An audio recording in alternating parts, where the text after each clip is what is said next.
My name is Sean McConnell, and I'm 30 years old, and I'd have one son, Austin McConnell, who's 7. When my wife was pregnant with my son, I was going through a lot of stress. You know, the bills were piling up. You know, the stresses of her being pregnant and I was fixing to be a father was really starting to get to me. And honestly, a friend of mine turned me on to him. You know, he said, "Here, take these. They'll calm your nerves." You know, and I'm like, "All right, why not?" It pushed my wife that way too, and I hate that because I feel like a lot of that's my fault because she turned into an addict too. And when she left, you know, I not only was I heartbroken, you know, I was heartbroken for me, but I was also heartbroken for my son because she left him too. He was 2.5 when this happened. And here I've got this kid, you know, and I'm just like, oh my God, what do I do? And at this point, I'm not thinking I'm a junkie because I'm just popping pills, you know. I'm no junkie, you know. I can handle myself, I'm okay. Okay, now I'm off the drugs, I'm feeling better, but I didn't know how to live without being high. You know, it was almost like, yeah, I could take care of my son and I could do things around the house, but I felt like even though I'm clean, I need guidance, you know, and I need stability, and I just didn't have it.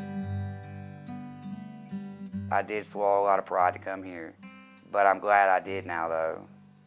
And I got accepted right off the bat. I gave them my application, I told them my story, and they called me the next day and said there was a room ready for me and my son. And that right there was a milestone in my life, just that. You know, I wasn't even moved in here yet, but that phone call was the moment everything started turning around for me. The entire transitional period has been hard on me because, you know, I had been living out at my dad's house for over a year, and I was a father, but it was like I was one of those fathers who was there but wasn't for that year, you know, because I was so induced in everything in the drug life and the lifestyle and the nightlife and all that I was there but I wasn't. So I had to learn to be a father all over again, you know, and I had to learn to live in society all over again as a sober man. My counselors here and my case managers, everybody has guided me in the right direction. It's hard to pinpoint it down to just one thing because everybody from the counselors to the teachers to the case managers, the advocates, you know, they all played a role in how I worked my program. Everybody did, and I'm really thankful for that. You know, we're on our own now.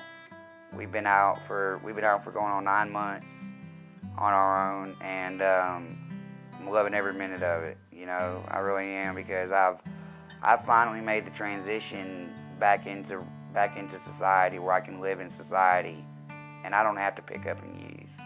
You know, I can do it clean now.